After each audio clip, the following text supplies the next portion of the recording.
Hola a todos, bienvenidos a mi canal. Hoy les traigo la biografía de Enrique V de Inglaterra. Él es conocido por casi hacerse de la corona francesa y por poco casi la conseguía. Esta biografía fue hecha tras que viera las votaciones de una publicación anterior que hice en mi apartado de comunidad. Sin más demora, disfruta de su biografía. Enrique V nació el 16 de septiembre del año 1386, en Castillo de Mannet, en Gales. Enrique era el segundo hijo. Su hermano Eduardo murió al nacer en 1382. Enrique fue hijo de Enrique Bolingbroke, duque de Lancaster, luego nombrado Enrique IV de Inglaterra, y de su esposa María de Bohun. Enrique tuvo 5 hermanos más. En el momento en que nació Enrique, el trono inglés estaba ocupado por Ricardo II de Inglaterra, el cual era primo hermano del padre de Enrique. Aun siendo familia, ambos primos se llevarían mal, e incluso Enrique IV haría un levantamiento contra Ricardo. El reclamo de su padre era, ya que el reinado de Ricardo II fue pésimo, fue catalogado como un tirano, y por ello muchos querían que Ricardo II abdicara. También Enrique IV, al igual que su primo, eran nietos del rey Eduardo III de Inglaterra. A pesar de los conflictos, se sabe que la infancia de Enrique fue normal. Sin embargo, en 1398 su padre tuvo que exiliarse de Inglaterra. Afortunadamente, Ricardo II no le hizo daño a Enrique, a pesar de ser hijo de su enemigo. Enrique fue nombrado caballero en 2 oportunidades. La primera fue a los 12 años de edad, en medio de un campo de batalla irlandés en 1399, por la espada de Ricardo. El rey inglés llevaba al joven Enrique al combate en calidad de rehén para garantizar el buen comportamiento de su padre Enrique. Prisionero y todo, el muchacho demostró su valor contra los rebeldes irlandeses, lo que le valió este primer espaldarazo. La segunda oportunidad fue por su padre Enrique IV, que ya había derrocado y hecho asesinar a Ricardo II y usurpado el trono, un día antes de la coronación de aquel y de su propia ascensión como príncipe de Gales. Enrique también recibió el título de duque Cornualles y conde de Chester. Al año siguiente, 1400, Enrique IV mandó a su hijo a reprimir una gran rebelión de un jefe galés que reclamaba para sí el principado. En menos de 2 años, el joven consiguió sofocar la rebelión, incluidos los ejércitos de 2 jefes ingleses que se habían plegado a ella. De los guerreros galses aprendería el joven Enrique las tácticas guerrilleras que más tarde aplicaría en Francia, y después participó en otra lucha, esta vez en Gales contra Wayne Landor, una lucha que duró hasta 1410. Cabe aclarar que antes de esta batalla Enrique sufrió del impacto de una flecha en su rostro durante una batalla, algo que hizo que sufriera un gran dolor mientras le extraían la flecha, y hasta su vida cobrará peligro, y muchos temían que el joven príncipe falleciera por la extracción. Afortunadamente lograron sacar la flecha de su rostro. Esta flecha le dejó una cicatriz en la cara por el resto de su vida. Enrique era muy famoso en Inglaterra, y muchísimos lo admiraban por ser un gran guerrero, y por sus victorias obtenidas en batalla. Se volvió en un ejemplo a seguir para muchos hombres, y Enrique parece que disfrutaba de su popularidad. A la muerte de Enrique IV el 20 de marzo del año 1413, Enrique subió al trono como Enrique V de Inglaterra. Su coronación tuvo lugar en la abadía de Westminster, el 9 de abril del mismo año.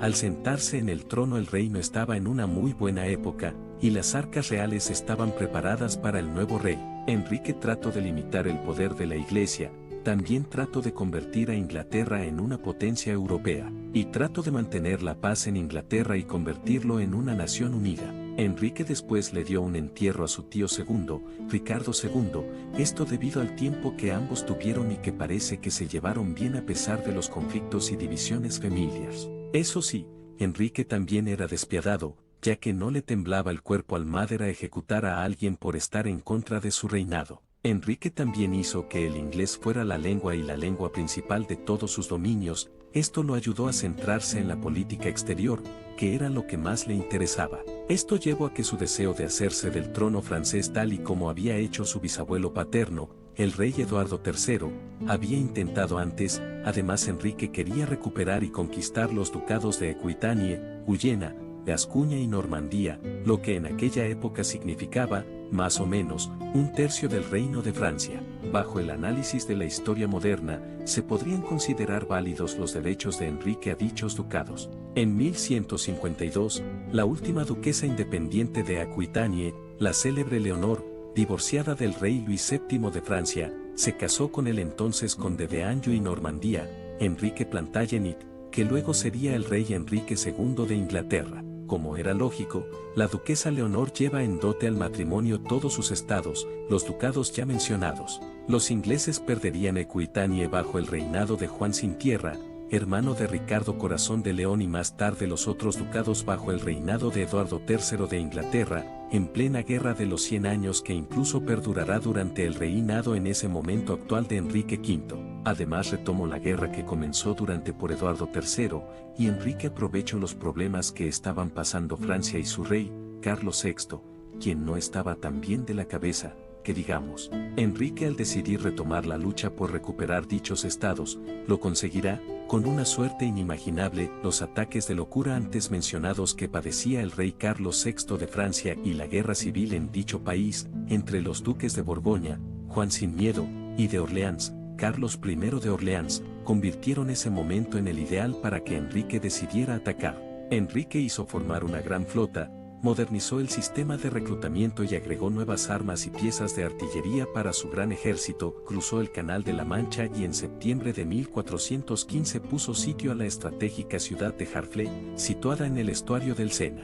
Pese a haberla tomado, el sitio había causado tantas bajas a los ingleses que Enrique V decide retirarse hasta Calais para regresar a Inglaterra. En el camino, él y su ejército fueron alcanzados por los franceses en la batalla de Azincourt, donde consiguió una resonante victoria a pesar de ser superado numéricamente. Esta fue una gran victoria de Enrique V. En la batalla de Azincourt, 25 de octubre, capturó a importantes nobles franceses, entre ellos al mismísimo Carlos I de Orleans, sobrino del rey, que no será liberado de su cautiverio en Inglaterra hasta 1440. Asimismo, se hizo con 3/4 partes de los territorios que reclamaba. Como hábil estadista que era, Enrique V decidió unirse a la dinastía real de los Valois por matrimonio, solicitando la mano de la joven princesa Catalina de Valois, la menor de las 6 hijas del rey Carlos VI y la reina Isabel de Baviera. Mientras gestionaba su matrimonio, presionó al soberano francés a reconocerle su victoria y nombrarle legítimo heredero del trono de Francia.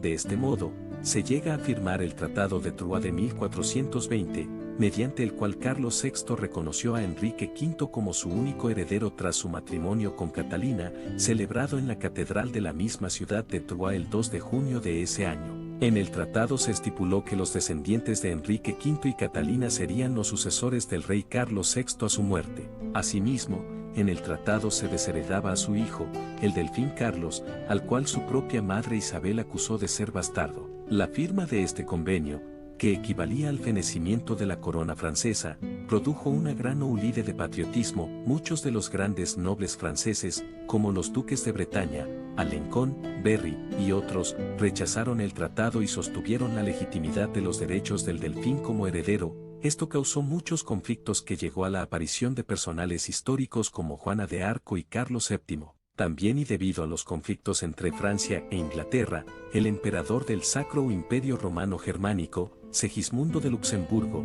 intentó mediar entre los conflictos entre ambos reinos, para pactar una paz entre ambos reinos, pero cuando Francia se negó al escuchar al emperador, Segismundo terminó apoyando a Enrique V y fue visto como un fuerte aliado para Inglaterra, lo cual elevó aún más la popularidad de Enrique. Por años Enrique luchó por obtener los terrenos franceses que le habían pertenecido a su familia en años anteriores y acceder a otros nuevos. Solo para dar un ejemplo, logró conquistar el sur de Normandía y varias ciudades. Se dice que Enrique pidió que la gente escapara, y tiempo después las personas que estaban ahí comenzaron a morir de hambre. En 1419 Enrique llegó cerca a París con sus tropas, lo cual preocupó a todos, e hizo que muchos lo nombraran como sucesor de la corona francesa.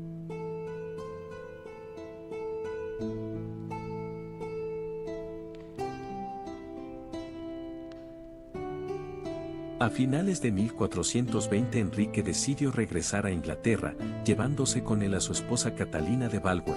De su matrimonio nacerá un único hijo, el futuro Enrique VI de Inglaterra, en el castillo de Windsor, el 6 de diciembre de 1421, el cual fue sucesor de su padre en los tronos de Inglaterra y Francia. No se sabe mucho de la relación entre Enrique y Catalina de Valois, no solo porque hay poca información sobre su relación, sino también porque su matrimonio fue corto. Como la situación en Francia era convulsa e insegura, Enrique decidió regresar al país galo a principios de 1422, dejando a su esposa e hijo en Inglaterra. No volvería a verlos nunca más. Se dice que cuando se enteró de que su hijo había nacido sentía que todo terminaría con su hijo, algo que pudo haber sido tal vez referencia a que como Enrique VI era muy pequeño, Enrique V duraba de que obtendría su hijo Francia, aunque algunos también lo toman como un presagio del reclamo de la casa York durante el reinado de su hijo. Enfermo de disentería, decide hacer unos últimos esfuerzos por preservar los logros derivados de sus victorias francesas. Ya muy débil que solo podía ser llevado en litera, Enrique V falleció en el castillo de Vincennes, el 31 de agosto de 1422, 16 días antes de cumplir los 36 años de edad. Su cuerpo fue trasladado a Inglaterra y está enterrado en la abadía de Westminster.